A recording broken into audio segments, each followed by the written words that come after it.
Dynamic સર્વાંગી વિકાસ trust મોટી સારસી દ્વારા અવારનવાર માનસિક અસ્થિર ભાઈઓ બહેનોને રેસ્ક્યુ કરી અને જય અંબે મંદબુદ્ધિ મહિલા સમાજ સેવા ટ્રસ્ટમાં મોકલી અને તેમની સારવાર કરવામાં આવે છે। અમુક વખત સોશિયલ મીડિયા પર વિડીયો મૂકવાના કારણે અમને એક માહિતી મળી હતી કે જાલત ગામમાં એક ભાઈ છે જે છેલ્લા 8 વર્ષથી માનસિક રીતે અસ્થિર છે, તેમજ તેની આગળ પાછળ પણ કોઈ સેવા કરે એવું નથી। માતા પિતા છે પરંતુ માતા પિતા તેની સેવા કરી શકે એવું નથી, જેથી માતા પિતા દ્વારા અમને માહિતી મળી કે આ બાળક જે માનસિક રીતે અસ્વસ્થ છે તેમજ આજુબાજુ અને સ્થાનિકના લોકોને પણ હેરાનગતિ કરે છે અને અમે તેને સાચવી શકીએ એવું નથી, જેથી બેન તમે આપ અમારી મદદ કરો। એ બાળકને અમે સાંકળથી બાંધી રાખીએ છીએ। આ વાત મને મળતા રૂબરૂ જઈ અને જાલત ગામમાં મુલાકાત કરી, ત્યાં અમે બાળકની પરિસ્થિતિ જોઈ।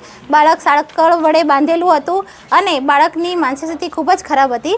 અમે આ જોઈ તાત્કાલિક અશોકભાઈને જાણ કરતાં અશોકભાઈએ ત્યાંથી ગાડીની વાન મોકલી આપેલ છે, જેથી આજે આ ભાઈને રેસ્ક્યુ કરી માતા પિતા તેમજ ગ્રામજનોની સંમતિ લઈ અને આ ભાઈને અમે જય અંબે મંદબુદ્ધિ મહિલા સમાજ સેવા ટ્રસ્ટ ખાતે રિફર કરીએ છીએ અને કતવારા પોલીસ સ્ટેશનમાં જાણ કરી ત્યારબાદ અમે આ બાળકને અહીંથી લઈ જઈએ છીએ।